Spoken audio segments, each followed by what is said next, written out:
సదాశివసమారంభాం శంకరాచార్యమధ్యమాం అస్మదాచార్యపర్యంతాం వందే గురుపరంపరాం.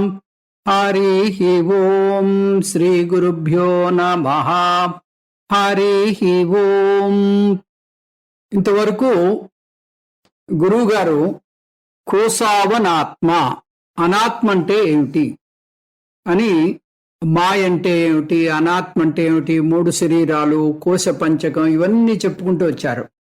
చెప్పి ఇవన్నీ కూడా అనాత్మ కింద వస్తాయి అని చెప్పి, ఆ తర్వాత పరం కా ఆత్మ, ఆ పరమమైనటువంటి ఆత్మ ఏమిటి అని ఆత్మ గురించి కూడా చెప్పారు. ఆత్మ గురించి చెప్పిన తర్వాత ఇప్పుడు మనకు కావాల్సినటువంటి కోనామ బంధ, ఈ బంధం అంటే ఏమిటి అనే విషయం మీద గురువు గారు చెప్పబోతున్నారు.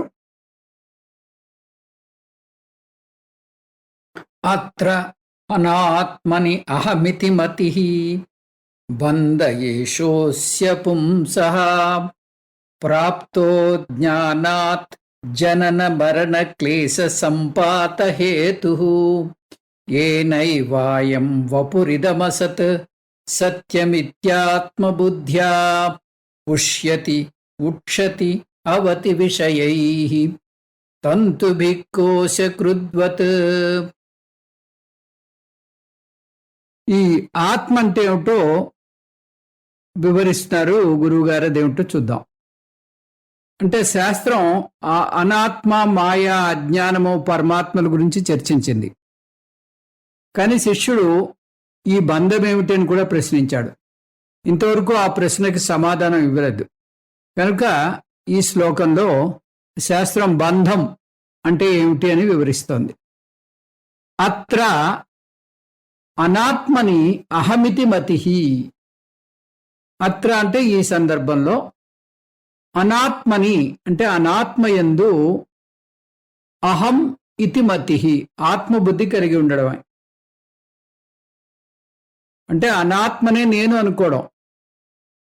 అస్య పుంసః బంధః ఏష,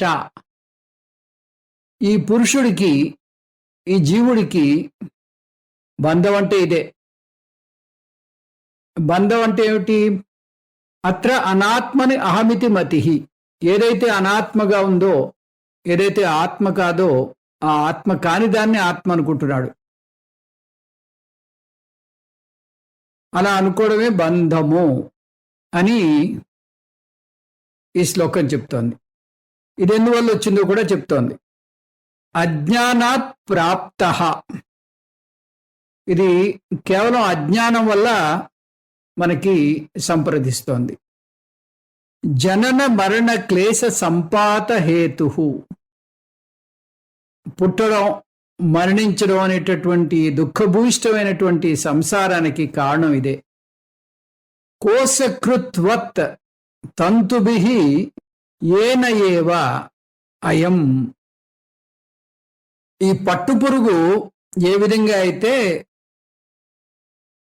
దారపు పోగులతో తన చుట్టూ గూడు అల్లుకుని దాంట్లో తనే బంధించేసుకుంటుందో, ఆ అజ్ఞానం చేతనే అయం ఏన ఏవ అయం ఇదం అసత్వపుః, ఇటువంటి అజ్ఞానంతో ఈ జీవుడు కూడా ఈ అసత్యమైన శరీరాన్ని సత్యం ఇది ఆత్మబుద్ధ్యా, సత్యం, ఇదే సత్యము, ఇదే నేను అని భావించి విషయై పుష్యతి ఉక్షతి అవతి, అసత్యమైనటువంటి, మిథ్యాభూతమైనటువంటి ఈ శరీరాన్ని ఇదే సత్యం అనుకుని, ఇదే ఆత్మ అనుకునేటటువంటి భావనతోటి శబ్దాది విషయాల చేత, పుష్యతి అంటే పోషిస్తూ ఉంటాడు, ఉక్షతి అంటే సుగంధాలు, అన్ని రకరకాలైనటువంటి లేపనాలు పూస్తూ ఉంటాడు, అవతి, దీన్ని రక్షించుకుంటూ ఉంటాడు. ఈ అనాత్మయందు ఆత్మబుద్ధి కలిగి ఉండడమే పురుషుడికి బంధం. ఇది కేవలం అజ్ఞానం వల్ల ప్రాప్తిస్తుంది. జనన మరణ క్లేశంలో పడిపోవడానికి ఇదే కారణం.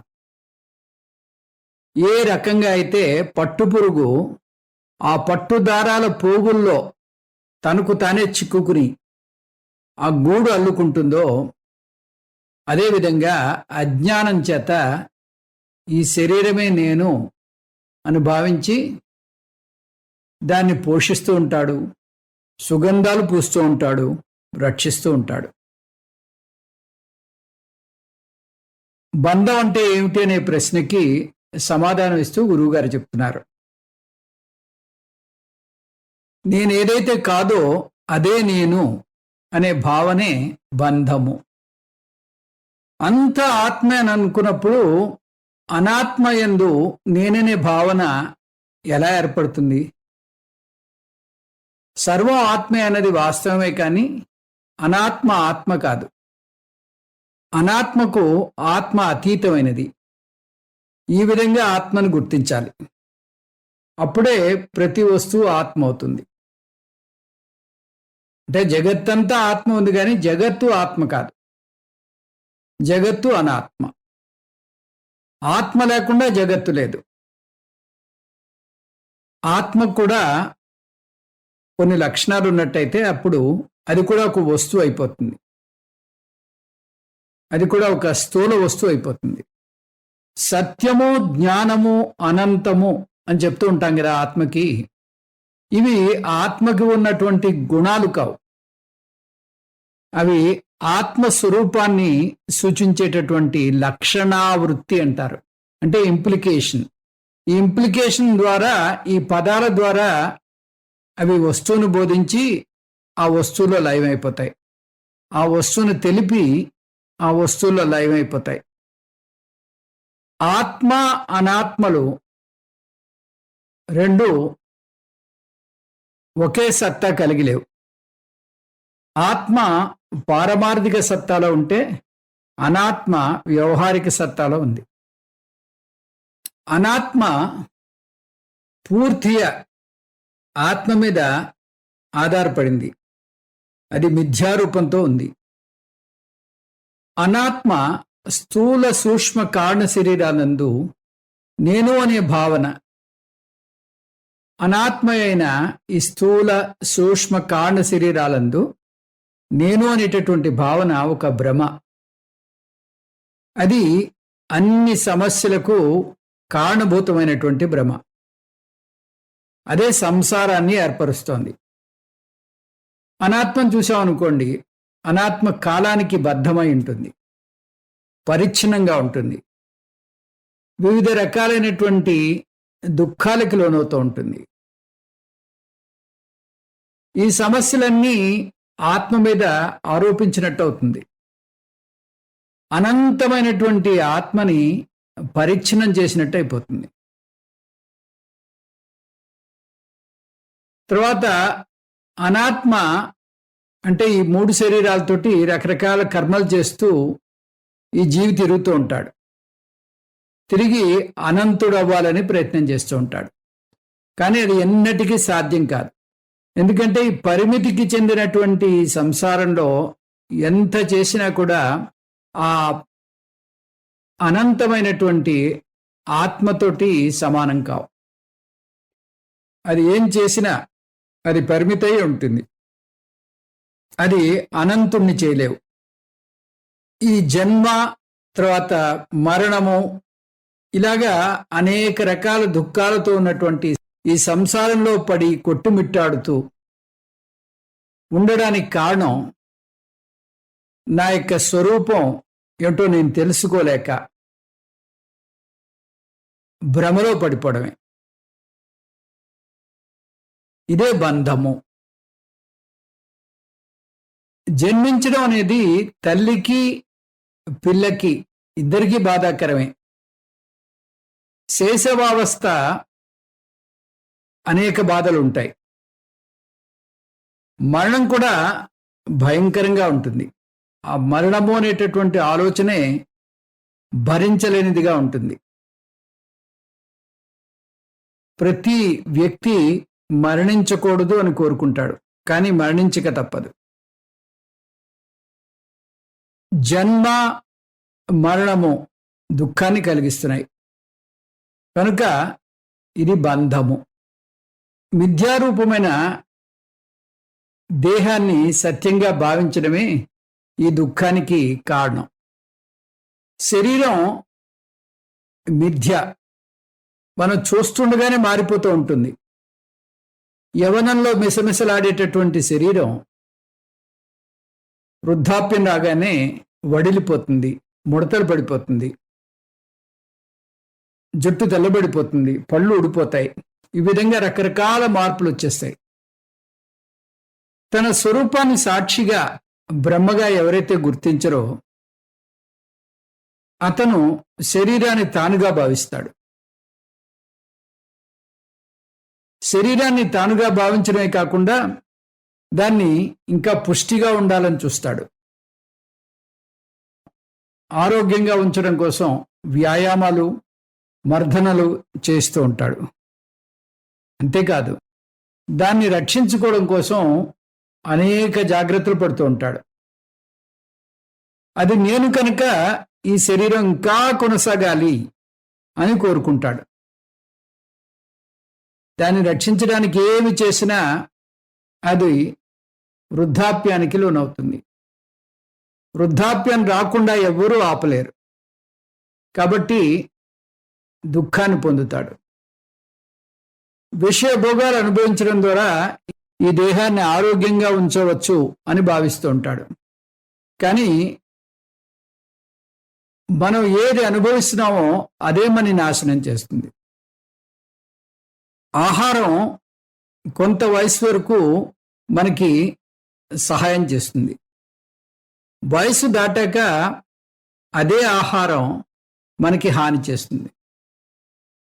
అంటే పెద్ద వయసు వచ్చాక చిన్నపిల్లలాగా ఆహారం తింటే అది అరగదు. పైగా ఏ మధుమేహం ఉందనుకోండి, అటువంటి వాడు ఈ స్వీట్లు తినకూడదు. కాబట్టి ఏ ఆహారం అయితే పోషణ ఇచ్చిందో అదే ఆహారం మనకి హానికరం అవుతుంది. మనం క్షీణించడం మొదలుపెట్టిన రోజు నుంచి మన ఆహారమే మనకి శత్రువుగా తయారవుతుంది. ఈ విషయాల ద్వారా ఈ శరీరాన్ని రక్షిస్తున్నాను అని అనుకునే వ్యక్తి పట్టుపురుగులాగా తన చుట్టూ తనకు తానై ఈ సంసారము అనేటటువంటి గూడుని అడ్డుకుంటున్నాడు. పునరపి జననం పునరపి మరణం అనేటటువంటి ఈ చక్రాన్ని తనకు తానే చుట్టుకుంటున్నాడు. ఈ పట్టుపురుగు ఏం చేస్తుందంటే తన చుట్టూ తాను ఆ దారాన్ని అల్లుకుంటుంది, అల్లుకుని దాంట్లో పడుకుంటుంది. అది చూసి ఈ పట్టు కావాలనుకునే వాళ్ళు దాన్ని తీసుకెళ్ళి సలసలా కాగేటటువంటి నీటిలో పారేస్తారు. నీటిలో పారేస్తే ఆ పురుగు ఆ గూటి నుంచి బయటికి రాలేక గిజగిజలాడుతూ ఆ వేడికి చనిపోతుంది. ఏ గూడైతే తనకి హాయినిస్తుంది, వెచ్చదనాన్ని ఇస్తుంది అని అనుకుందో అదే తన్ని చంపేసింది. అదే మాదిరిగా ఏ శరీరం అయితే తానే అనుకున్నాడో దీన్ని పోషించాలి, దీనికి సుగంధాలు రాయాలి, దీన్ని రక్షించాలి అని అనుకున్నాడు, ఆ శరీరమే అతన్ని మళ్ళీ ఈ సంసారంలో పడేస్తుంది. ఈ శరీరం అనేది 6 వికారాలకు లోనవుతుంది. అస్థి, జాయతే, వర్ధతే, విపర్ణమతే, అపక్షీయతే, వినశ్యతి. అస్థి అంటే ఈ తల్లి శరీరంలో ఒక పిండ రూపంలో జన్మిస్తాడు. ఆ పిండం మెల్లిగా పెరిగి 9 మాసాలు నిండిన తర్వాత ఆ తల్లి గర్భం నుంచి బయటకు వస్తుంది. అప్పుడు జాయతే అంటారు. అస్థి జాయతే.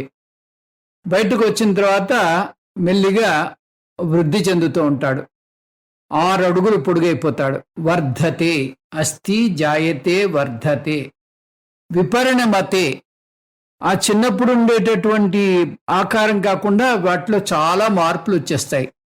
మగవాళ్ళైతే మీసాలు వస్తాయి, కంఠం మారుతుంది. ఈ విధంగా రకరకాలైనటువంటి మార్పులకు లోనవుతాడు.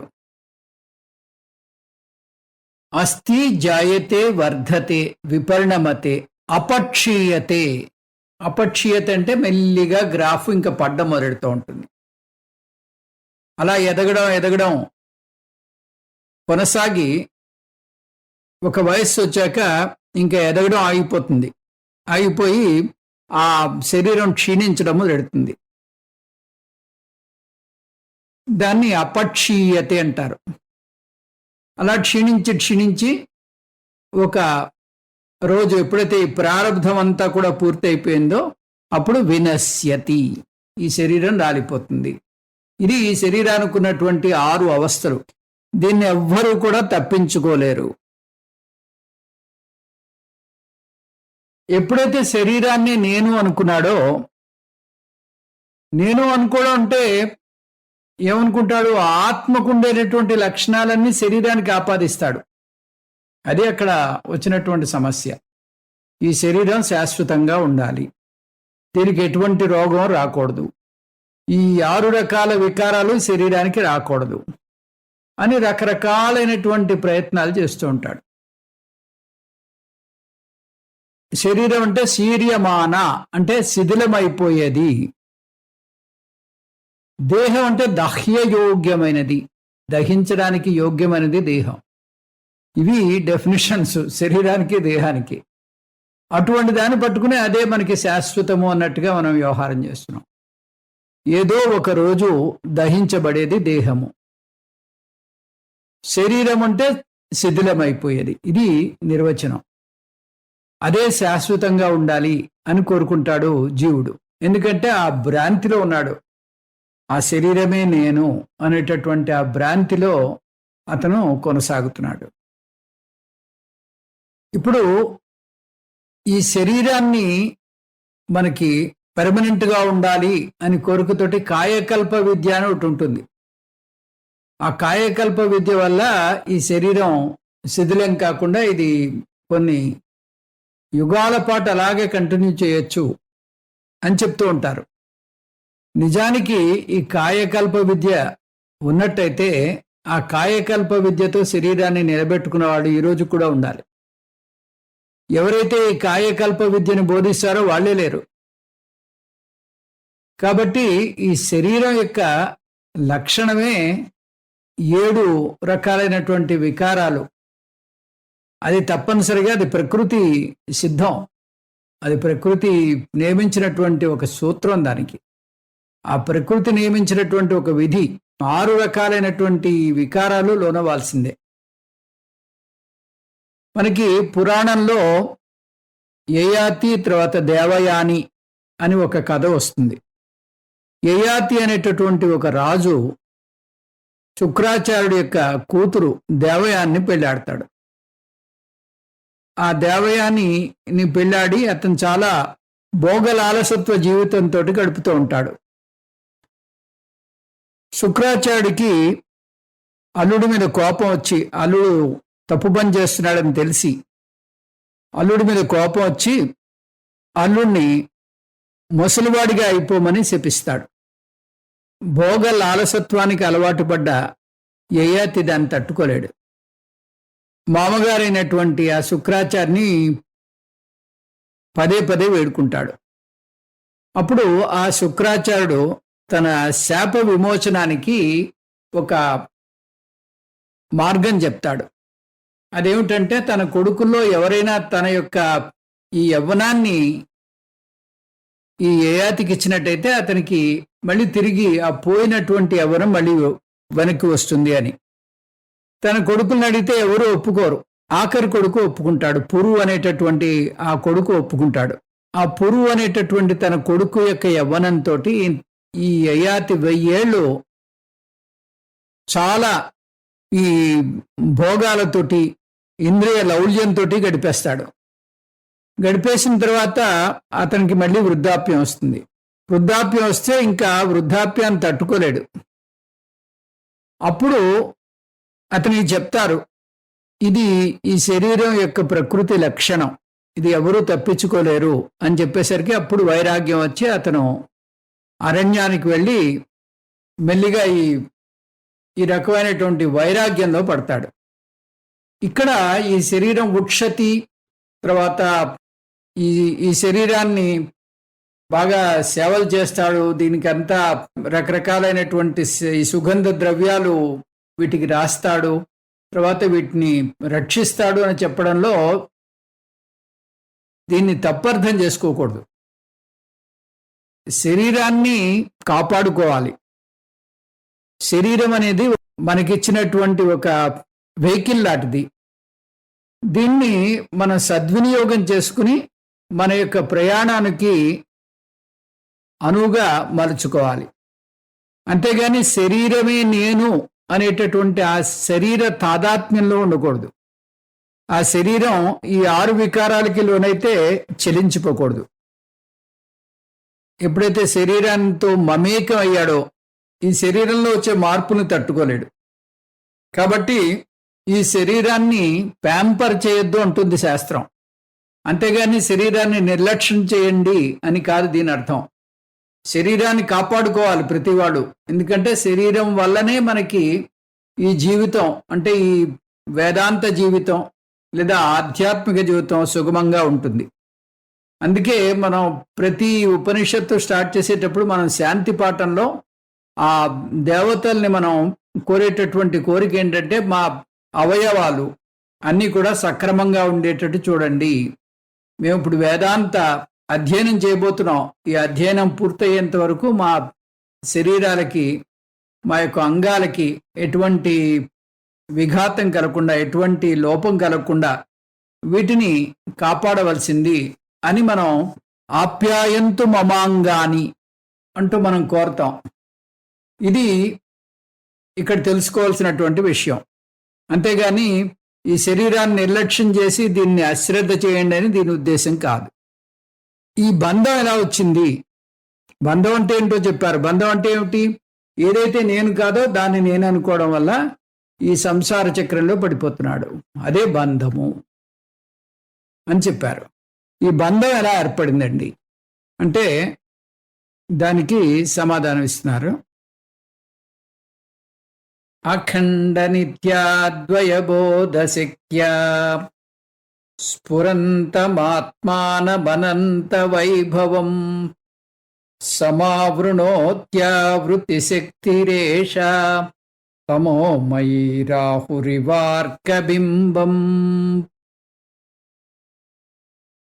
ఏషా తమోమయి, ఈ తమోమయమైన ఆవృతి శక్తి అంటే ఈ ఆవరణ శక్తి అఖండ నిత్య అద్వయ బోధ శక్త్యా, అఖండము నిత్యము అద్వయమైన చైతన్య శక్తితో స్ఫురంతం ప్రకాశించుచున్న అనంత వైభవం, అనంతము సర్వవ్యాపకము అయిన ఆత్మానం, ఆత్మను రాహు అర్కబింబం ఇవ, ఈ రాహువు ఈ సూర్యబింబాన్ని ఎలాగైతే సమావృణోతి అన్నాడు, ఎలాగైతే కప్పేస్తుందో ఆ మాదిరిగా ఈ ఆవరణ శక్తి ఆత్మని కప్పేస్తోంది. అంటే ఈ బంధం ఎందుకు ఏర్పడుతోంది అనే ప్రశ్న వచ్చింది. బంధం ఎందుకు ఏర్పడుతోంది అనే ప్రశ్న వచ్చినప్పుడు మనం ఈ జీవి ఆత్మానాత్మల యొక్క మిశ్రమము అని చెప్పుకున్నాం. ఆత్మానాత్మల యొక్క మిశ్రమం అంటే ఈ మిశ్రమంలో ఏది ఆ జీవి యొక్క అసలైనటువంటి కంపోనెంటు అంటే ఆత్మ ఆ జీవి యొక్క అసలైనటువంటి స్వరూపం, అనాత్మ మిథ్యా స్వరూపం, అది కేవలం కాల్పనికము. కాబట్టి ఈ ఎవరైతే ఈ ఆత్మని నేను అని తెలుసుకోకుండా అనాత్మతోటి ఆ జోడీ పెట్టుకుంటాడో, అనాత్మనే నేను అనుకుంటాడో, అటువంటి ఆ వ్యక్తికి దుఃఖము తప్పదు. ఇది శాస్త్రం చెప్తున్నది. ఇది శాస్త్రం చెప్పేది. అయితే ఈ ఈ రకమైనటువంటి ఆలోచన ఎందుకు ఏర్పడుతోంది అంటే ఇది పుట్టుకతోనే ఇటువంటి రకమైనటువంటి భ్రాంతి ఏర్పడుతుంది. మాయాశక్తి, ఆ మాయాశక్తి అది దానికి రెండు రకాలైనటువంటి శక్తులు ఉంటాయి. ఒకటి ఆవరణ శక్తి, రెండోది విక్షేప శక్తి. ఈ ఆవరణ శక్తి వల్ల ఈ ఆత్మ ఏమిటో తెలియకుండా కప్పేస్తుంది. ఈ మాయాశక్తి అనేది మొట్టమొదట పనిచేస్తుంది జీవుడిలో. మాయకుండేటటువంటి మాయాశక్తి, ఆ మాయనే జీవుడి దగ్గరికి వచ్చేసరికి, కారణ శరీరంలోకి వచ్చేసరికి అవిద్య అంటాం. ఈ అవిద్యలో ఉండేటటువంటి ఈ ఆవరణ శక్తి వల్ల ఆ జీవుడి యొక్క స్వస్వరూపాన్ని, తనే ఆత్మని అనే విషయాన్ని మర్చిపోతాడు. దీన్ని అగ్రహణము అంటారు. ఈ అగ్రహణము ఆవరణ శక్తి వల్ల ఏర్పడుతుంది. అంటే వీలింగ్ పవర్, అది కప్పేస్తుంది. ఒక మేఘం ఎట్లాగైతే సూర్యుడిని కప్పేస్తుందో ఆ మాదిరిగా ఈ ఆత్మని కప్పేసి, ఆత్మ అంటే ఏమిటో తెలియకుండా చేసేస్తుంది. అది ఆవరణ శక్తి చేసేటటువంటి వ్యవహారం. ఇంకా విక్షేప శక్తి ఏం చేస్తుంది? విక్షేప శక్తి ఇది ఆ ఈశ్వరుడిలో సృష్టించే శక్తి. ఆ ఈశ్వరుడు ఉండేటటువంటి విక్షేప శక్తి వల్లే ఆ సృష్టి అంతా జరుగుతుంది.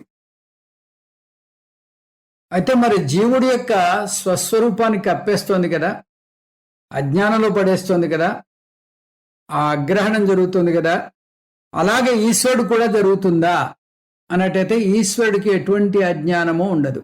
ఈశ్వరుడు సర్వజ్ఞుడు, సర్వశక్తిమంతుడు. ఈశ్వరుడు సర్వజ్ఞుడు, సర్వశక్తిమంతుడు కాబట్టి ఆ ఈశ్వరుడు ఏం చేస్తాడంటే ఆ మాయని తన యొక్క చెప్పు చేతల్లో పెట్టుకుంటాడు. మాయని తన అధీనంలో పెట్టుకుంటాడు. అధీనంలో పెట్టుకుని ఆవరణ శక్తి తన మీద పనిచేయకుండా చూస్తాడు. విక్షేప శక్తిని తనకి కావలసి వచ్చినట్టుగా వాడుకుని ఆ విక్షేప శక్తితోటి సృష్టిని అంతా ఏర్పరుస్తూ ఉంటాడు. ఈ విక్షేప శక్తి ఈశ్వరుడికి ఒక ప్రత్యేకమైనటువంటి శక్తి. దానివల్లే ఆ ఈశ్వరుడు ఈ సృష్టిని చేయగలుగుతున్నాడు. అయితే జీవుడి దగ్గరకు వచ్చేసరికి ఆ విక్షేప శక్తి కూడా ఒక పెద్ద ప్రతిబంధకం అయిపోతుంది. ఆవరణ శక్తి తన స్వరూపాన్ని తెలియకుండా కప్పేస్తోంది. విక్షేప శక్తి వల్ల ఏమవుతుంది? తన స్వరూపం అంటూ తెలియకపోతే దానివల్ల పెద్ద హాని ఏమీ లేదు. అగ్రహణం వల్ల మనకి వచ్చేటటువంటి హాని లేదు. వచ్చినటువంటి హాని అంతా ఈ విక్షేప శక్తి వల్ల కలుగుతూ ఉంటుంది. ఈ విక్షేప శక్తి ఏం చేస్తుంది? ఏది నేను కాదో అది నేను అనేటటువంటి భ్రమని కలుగు చేస్తుంది. ఆ భ్రమ కలుగజేయడం వల్ల మనకి ఇగో ఈ సంసారం అంతా ఏర్పడుతుంది, ఈ బంధం అంతా ఏర్పడుతుంది. ఈ బంధం ఎప్పుడైతే ఏర్పడిందో ఈ సంసారంలో మళ్ళీ పునరపి జననం పునరపి మరణం, ఈ సంసార చక్రంలో మనం అలా తిరుగుతూ ఉంటాం. దానికి ఈ ముందు శ్లోకంలో మనకి ఆ పట్టుపురుగు ఉదాహరణ చెప్పారు.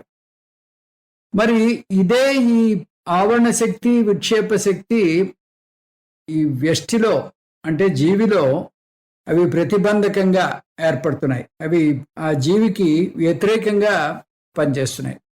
అది ఆత్మను నేను అని తెలుసుకోకుండా చేస్తున్నాయి. తెలుసుకోకపోతే పర్వాలేదు, మరేదో ఆత్మ అన్నట్టుగా భ్రాంతిని కలుగు చేస్తున్నాయి.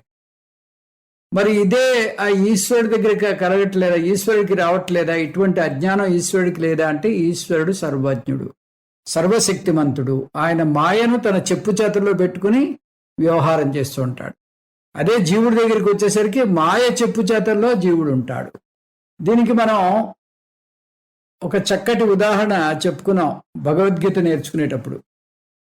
భగవద్గీతలో ఏం చెప్తారంటే, ఒక పిల్లవాడు తన తండ్రితో పాటు అలా ఒక రోడ్డు మీద వెళ్తున్నాడు.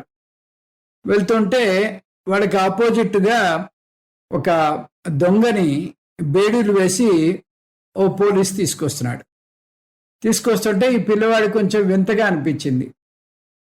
ఆ తండ్రి కేసి చూసి, నాన్న ఎందుకు అతన్ని అలా కట్టేశారు అంటే చెప్తాడు తండ్రి. బాబు అతను దొంగ, అతను తీసుకెళ్లి జైల్లో వేస్తారు, అతను పారిపోకుండా బేడీలు వేశారు, బేడీలు వేసి పట్టుకున్నాడు అని ఆ పోలీసు అతన్ని ఆ జైలు దాకా తీసుకువెళ్ళడానికి అనువుగా ఆ బేడీలు వేశారు, బేడీలు ఉంటే ఆ దొంగ పారిపోవడానికి అవకాశం లేదు అన్నట్టుగా చెప్తాడు. కొంచెంసేపు అయిన తర్వాత మరొక వ్యక్తి వస్తున్నాడు, ఇదే మాదిరిగా బేడీలు వేయించుకుని వస్తున్నాడు. ఈసారి ఈ మనిషికి 4 పోలీసులు కూడా ఉన్నారు. అప్పుడు మళ్ళీ ఈ పిల్లవాడికి కొంచెం ఆశ్చర్యం వేసింది. నాన్న మరి ఈ దొంగకి 4 పోలీసులు ఎందుకున్నారు అంటే, అప్పుడు తండ్రి చెప్తాడు, బాబు ఇంతకు ముందు వెళ్ళినటువంటి దొంగ సామాన్యమైనటువంటి దొంగ, ఇతను కొంచెం పెద్ద దొంగ, పారిపోతాడేమైనటువంటి జాగ్రత్త కోసం ఎక్కువ మంది పోలీసులు అతన్ని పట్టుకుని తీసుకెళ్తున్నారు, అందుకనే ఎక్కువ గొలుసులు వేసి పట్టుకెళ్తున్నారు అని చెప్తాడు. చెప్పేసరికి ఆ కుర్రవాడు ఒక ఐడియా ఫామ్ చేసేసుకున్నాడు, ఎంతమంది పోలీసులు పెరిగితే అంత పెద్ద దొంగ. ఇంకొంచెం సేపు అయిన తర్వాత ఆ దేశపు ప్రెసిడెంట్ గారు వస్తున్నారు. ఆయన్ని అనుసరిస్తూ చాలామంది పోలీసులు ముందు వెనక వెళ్తున్నారు. వెళ్ళేసరికి ఈ పిల్లవాడికి తను ఊహించింది నిజమే అని అనుకుని వెంటనే నాన్నతోటి చెప్తాడు, నాన్న ఇంకా పెద్ద దొంగ వస్తున్నాడు చూడు. నాన్న చూసేసరికి ఆ దేశం ప్రెసిడెంట్ గారు, అయ్యోయ్యో ఇది కరెక్ట్ కాదమ్మా, ఈయన దొంగ కాదు, ఈయన దేశానికి ప్రెసిడెంట్. ఇంతకుముందు నువ్వు చూసిన దానికి ఇప్పుడు చూసిన దానికి చాలా తేడా ఉంది. ఈయన ఈ పోలీసుల్ని అధీనంలో పెట్టుకున్నాడు, పోలీసులు ఈయన అధీనంలో ఉన్నారు. ఇంతకు ముందు కేసులో దొంగ కేసులో పోలీసుల అధీనంలో దొంగ ఉన్నాడు, ఆ తేడా ఉంది అని ఆ డిఫరెన్స్ని చాలా క్లియర్గా చెప్పారు. అదే మాదిరిగా ఆ ఈశ్వరుడు యొక్క చెప్పు చేతల్లో మాయ ఉంటుంది. ఇక్కడ ఈ వ్యక్తి ఆ మాయ చెప్పు చేతల్లో ఉంటాడు, అందుకని మాయ తన యొక్క ఆవరణ శక్తితో బాధిస్తూ ఉంటుంది, తర్వాత విక్షేప శక్తితో బాధిస్తూ ఉంటుంది. ఆవరణ శక్తితో తన యొక్క స్వరూపాన్ని తెలుసుకోకుండా పూర్తిగా ఒక తెరలా కప్పేస్తుంది. విక్షేప శక్తితోటి ఏది కాదో, అంటే ఈ శరీరం ఆత్మ కాదు కానీ శరీరమే ఆత్మ అనేటటువంటి భ్రాంతిని కలుగజేస్తుంది. ఇది ఎప్పుడు కలుగజేస్తుందంటే స్వర్గే యాంతి అంటాడు, పుట్టడంతో ఈ రకమైనటువంటి భ్రమకి లోనవుతాడు అని మనకి భగవద్గీతలో నేర్చుకున్నాం 7వ చాప్టర్లో. అందుకని ఈ మాయ అనేది చాలా ప్రబలమైనది. ఆవరణ శక్తి, తర్వాత విక్షేప శక్తి. ఆవరణ శక్తి తమోగుణం వల్ల ఏర్పడుతుంది, విక్షేప శక్తి రజోగుణం వల్ల ఏర్పడుతుంది. ఈ 2 గుణాలు ఈ వ్యక్తికి ఒక మాదిరిగా హాని చేస్తున్నాయి. ఒకటి అగ్రగ్రహణాన్ని చేస్తే ఇంకొకటి ఇది అనిదాగ్రహణం చేస్తుంది. దీనివల్ల సంసారం ఏర్పడుతుంది, బంధం ఏర్పడుతుంది, పునరపి జననం పునరపి మరణం అన్ని కూడా మళ్ళీ ఏర్పడుతున్నాయి. ఈ తమోమయమైనటువంటి మాయ యొక్క ఆవరణ శక్తి అఖండము నిత్యము అద్వయము స్వరూపము అయిన, అఖండము నిత్యము అద్వయ స్వరూపమైన చైతన్య శక్తి, తమోమయమైనటువంటి మాయ యొక్క ఆవరణ శక్తి అఖండము నిత్యము అద్వయమైనటువంటి ఆ చైతన్య శక్తిని తెలియకుండా చేస్తూ ఉంటుంది. అనంతంగా ప్రకాశిస్తున్నటువంటి సర్వవ్యాపకమైనటువంటి ఆ చైతన్య తత్వాన్ని తెలియకుండా చేస్తూ ఉంటుంది. ఎలా కప్పేస్తుంది అంటే ఒక ఉదాహరణ కూడా చెప్పారు ఇక్కడ. ఆ సూర్య బింబాన్ని ఈ రాహు ఎలా కప్పేస్తుందో ఆ మాదిరిగా, రాహు అనేటటువంటి ఛాయాగ్రహం ఏ మాదిరిగా కప్పేస్తూ ఉంటుందో ఆ మాదిరిగా ఈ మాయ ఈ జీవి యొక్క ఆలోచన, ఈ జీవి యొక్క వివేక శక్తిని కప్పేసి ఏది ఆత్మ ఏది అనాత్మ అని తెలియకుండా చేస్తాం. మాయ అనిర్వచనీయం. అది సత్తు కాదు, అసత్తు కాదు. మాయకి 2 రకాల శక్తులు ఉన్నాయి. ఆవరణ శక్తి అంటే కప్పేసేటటువంటి శక్తి, విక్షేప శక్తి అంటే సృష్టించే శక్తి. కార్యరూపంగా వ్యక్తమైనప్పుడు ఈ 2 శక్తులు అనుమాన ప్రమాణం ద్వారా తెలియబడుతూ ఉంటాయి. మాయ ఆద్యంతము మిథ్యారూపమే. ఎందుకంటే అది ఉన్నది కాదు, అంటే సత్తు కాదు, లేనిది కాదు, అసత్తు కాదు. సృష్టిలో ప్రతిదీ అలాగే ఉంటుంది. ఉదాహరణకి ఘటన తీసుకోండి. అది ఉంది అని చెప్పలేము, లేదు అని చెప్పలేము. అంటే ఈ మట్టికి విడిగా ఉంది అని చెప్పలేము.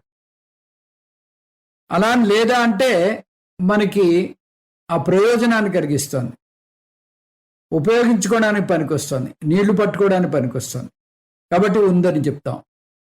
ఆ విధంగా మాయకు ఒక మిథ్యా అస్తిత్వం ఉంది.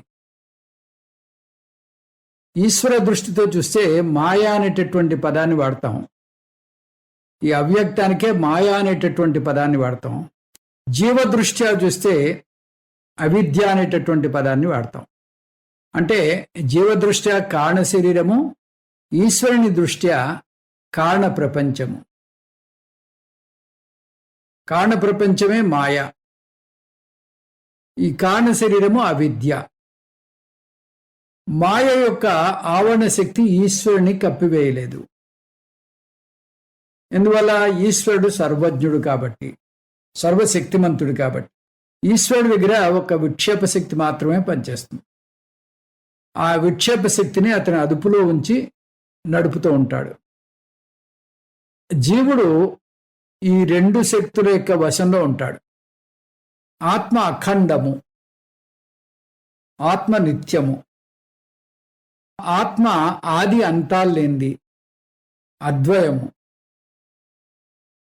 అది అంతటా ఉంది కాబట్టి అది కాని వస్తువు అంటూ లేదు.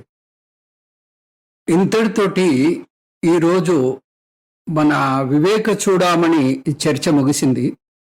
అయితే ఈ మననం అనే వాట్సాప్ గ్రూప్లో మీరు అనుమితి జ్ఞానం అంటే ఏమిటి, అనుమేయ జ్ఞానం అంటే ఏమిటి, అపరోక్ష జ్ఞానం అంటే ఏమిటి అని చర్చ చేసుకుంటున్నారు. దాని గురించి మరొక్కసారి చెప్తే బాగుంటుంది అని అనిపించింది. అనుమితి, అనుమేయము లేదా అనుమానము, అనుమాన ప్రమాణం అంటాం. ఈ 3 ఒకటే.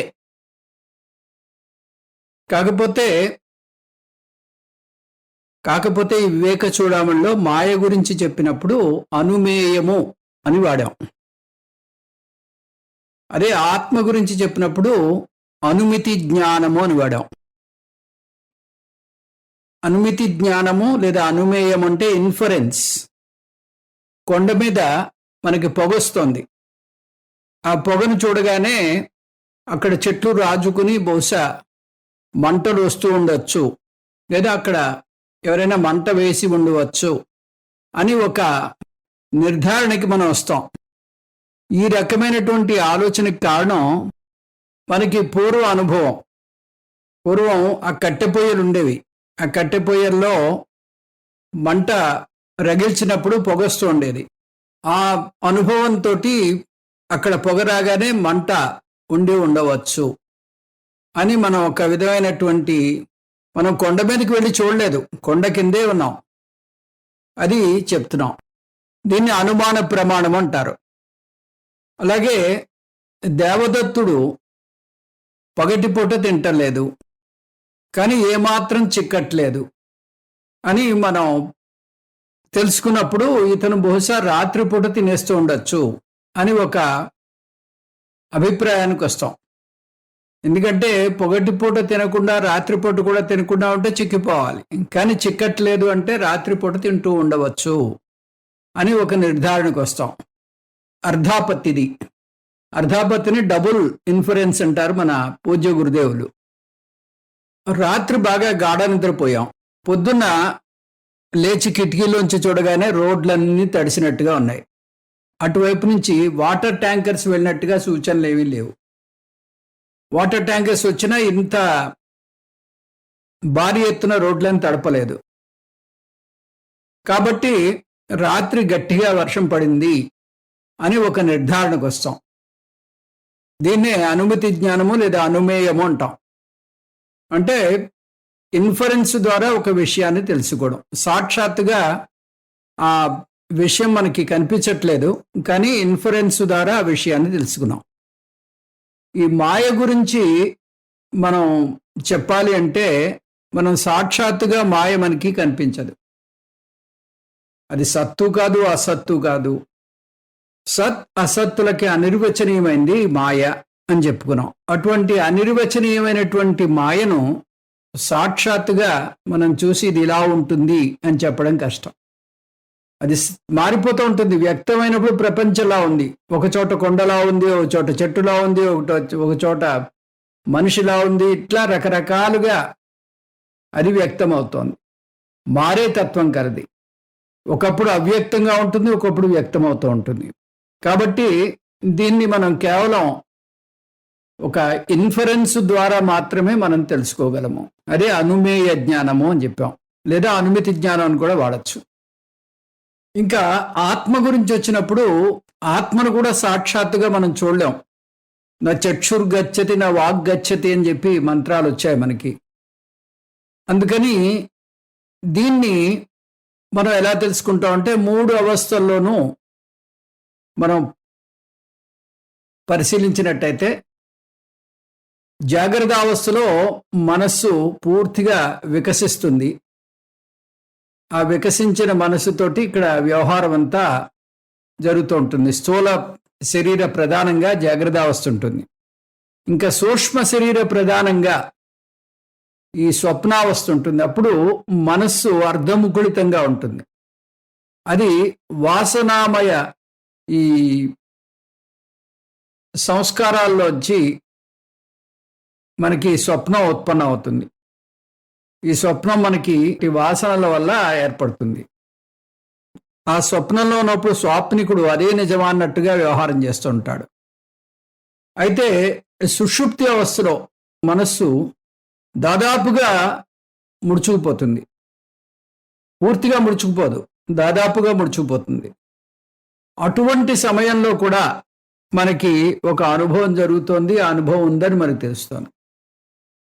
ఈ అనుభవం ఉందని తెలుస్తుంది అంటే అక్కడ కూడా ఈ సాక్షిగా ఎవరో ఆ వ్యవహారం అంతా కూడా పరిశీలిస్తున్నారు. ఆ సాక్షిగా ఉన్నదే ఆత్మ. ఈ 3 అవస్థలకి సాక్షిగా ఉంది. జాగ్రత్త అవస్థకు ఉంది, స్వప్నావస్థకు ఉంది, తర్వాత సుషుప్త అవస్థలో కూడా సాక్షిభూతంగా చూస్తోంది. ఆత్మ సన్నిధి మాత్రం చేతే ఈ అవస్థలన్నీ జరుగుతున్నాయి. ఆత్మ లేనట్టయితే అవస్థలు ఏవి కూడా మనకి ఏర్పడవు. ఆత్మ యొక్క సన్నిధి మాత్రం చేత ఆత్మ నుంచి చైతన్యాన్ని తీసుకుని ఆ చైతన్యం వల్ల ఇవన్నీ జరుగుతున్నాయి. కాబట్టి ఈ చైతన్యం గురించి తెలుసుకోవాలంటే ఇలా ఇండైరెక్ట్గా తెలుసుకోవాలి తప్పితే డైరెక్ట్గా మనం తెలుసుకోలేము. ఇది ఇక్కడ మనకి తెలుసుకోవాల్సింది. ఇప్పుడు ఈ శరీరం అనేది సాధనం. అది ఈ ఆత్మకి బాగా దగ్గరగా ఉండడం చేత ఈ శరీరమే ఆత్మ అనేటటువంటి, అంటే ఈ ఆత్మలో ఒక అంతర్భాగమా అన్నట్టుగా మనకి ఒక భ్రమని కలుగజేస్తూ ఉంటుంది. ఎలాగైతే ఈ కళ్ళజోడు మన శరీరానికి అతి దగ్గరగా ఉండి కళ్ళజోడులోంచి మనం చూస్తూ ఉంటాం కాబట్టి మీకు ఏమేం కనిపిస్తున్నాయంటే ఎదురుగుండా సమస్త వస్తువులు పేర్లు చెప్తాం, కానీ కళ్ళజోడు పేరు చెప్పాం. ఎందుకంటే కళ్ళజోడు మన శరీరంలో ఒక అంతర్భాగం అన్నట్టుగా వ్యవహారం చేస్తోంది. కాబట్టి ఆ కళ్ళజోడు యొక్క అజ మనకి రాదు, కళ్ళజోడు ఉంది అనేటటువంటి ధ్యాస మనకి రాదు. అదేవిధంగా ఈ ఆత్మకి అతి సన్నిహితంగా ఈ 3 శరీరాలు వ్యవహారం చేయడం చేత ఆత్మ గురించి మనకి అర్థం కాదు. ఈ 3 శరీరాలు అతి సన్నిహితంగా వ్యవహారం చేయడం వల్ల ఈ శరీరాలే ఆత్మ అన్నట్టుగా మనకి భ్రాంతి కలుగుతూ ఉంటుంది. నేను వ్రాస్తున్నాను అని చెప్పాను అనుకోండి, నేను రాస్తున్నాను అనేది కరెక్ట్ సెంటెన్స్ కాదు. ఎందుకంటే పెన్ను రాస్తుంది, మీరు రాయరు. ఎందుకంటే మీరు రాసేటప్పుడు ఆ పెన్ను మీకు చాలా సన్నిహితంగా వ్యవహారం చేస్తుంది కాబట్టి ఆ పెన్నే మీరా అన్నట్టుగా మాట్లాడతారు. అదే మాదిరిగా ఈ ఆత్మ శరీరానికి దగ్గరగా ఉండడం చేత శరీరమే ఆత్మ అన్నట్టుగా వ్యవహారం జరుగుతోంది. అటువంటి భ్రాంతి మనకి తరచూ ఏర్పడుతూ ఉంటుంది. దీన్ని అనుమితి జ్ఞానము లేదా అనుమేయ జ్ఞానము ద్వారా మనం తెలుసుకోవచ్చు. అంటే ఇన్ఫరెన్స్ ద్వారా ఆత్మను కానీ మాయను కానీ మనం విశ్లేషించి తెలుసుకోవచ్చు. అయితే అపరోక్ష జ్ఞానం అంటే ఏమిటి? అపరోక్ష జ్ఞానము అనుమితి జ్ఞానం ఒకటి కాదు. అపరోక్ష జ్ఞానం అంటే ఆత్మను నేనే అని నిర్ధారణ చేసుకోవడం. అది ఎలాగా? ఈ ఆత్మ అనేది సాక్షాత్తుగా కనిపించేది కాదు, అలాగనే పరోక్షంగానూ లేదు. సాక్షాత్తుగాను లేదు, పరోక్షంగాను లేదు, అపరోక్షంగా ఉంది. అపరోక్షంగా అంటే ఏమిటి? ఇది నేను నేను నేను అని ఆ తన యొక్క ఉనికి, మనం ఏ వ్యవహారం చేస్తున్నా కూడా, ఇక్కడ ఏ అనుభవం జరుగుతున్నా కూడా అది ఆత్మ యొక్క అనుభవం మాత్రమే. ఆత్మ లేకుండా ఇక్కడ ఏ అనుభవం జరగదు. కాబట్టి ఆ నేను నేను అనేటటువంటి స్పృహ, ఉనికి, ఇది అపరోక్ష జ్ఞానము. నేను చేస్తున్నాను, నేను తింటున్నాను, నేను నడుస్తున్నాను, ఇవన్నీ చెప్తున్నప్పుడు ఆ నేను అనేది అది అన్ని సెంటెన్స్లోనూ కామన్గా ఉంది. ఇక్కడ క్రియాపదాలు మారిపోతున్నాయి. క్రియాపదాలు మారిపోతున్నాయి కాబట్టి ఈ నేను అనేది అదే ఆత్మ. ఆ నేను అనేదే ఆ సచ్చిదానంద పరమాత్మ. త్రికాలేపి తిష్టతి. ఇది మనకి ఇక్కడ కావలసినటువంటి విషయం. ఈ ఆత్మ విషయంలో మనకి అపరోక్ష జ్ఞానం కావాలి. అపరోక్ష జ్ఞానం ద్వారా అంటే ఏ విషయాలైతే ఆత్మ గురించి తెలుసుకున్నామో, ఆత్మ ఒకరోజు పుట్టింది కాదు, ఒకరోజు మరణించేది కాదు, తర్వాత ఆత్మ అసంగము, అకర్త, అభోక్త, ఈ లక్షణాలన్నీ ఏవైతే చెప్పుకున్నామో ఆ లక్షణాలన్నీ నా లక్షణాలు, నా యొక్క నిజస్వరూపము అని మనం తెలుసుకోవాలి. ఇది ఇక్కడ ఉండేటటువంటి వ్యవహారం. దీన్ని మనము అపరోక్ష జ్ఞానము అంటారు. అపరోక్ష జ్ఞానం అంటే ఆత్మను నేను, అహం బ్రహ్మాస్మి అని తెలుసుకోవడమే అపరోక్ష జ్ఞానము. ఆత్మ సాక్షాత్తుగా స్థూల బుద్ధితో నాకు కనిపించదు. ఆత్మ వల్లే ఇదంతా జరుగుతోంది. ఈ విధమైనటువంటి జ్ఞానం అంతా కూడా అపరోక్ష జ్ఞానం. ఓం తత్సత్. సర్వం శ్రీకృష్ణార్పణమస్తు. ఓం పూర్ణమదః పూర్ణమిదం పూర్ణాత్ పూర్ణముదచ్యతే పూర్ణస్య పూర్ణమాదాయ పూర్ణమేవావశిష్యతే. ఓం శాంతి శాంతి శాంతి. హరి ఓం. శ్రీ గురుభ్యో నమః. హరి ఓం.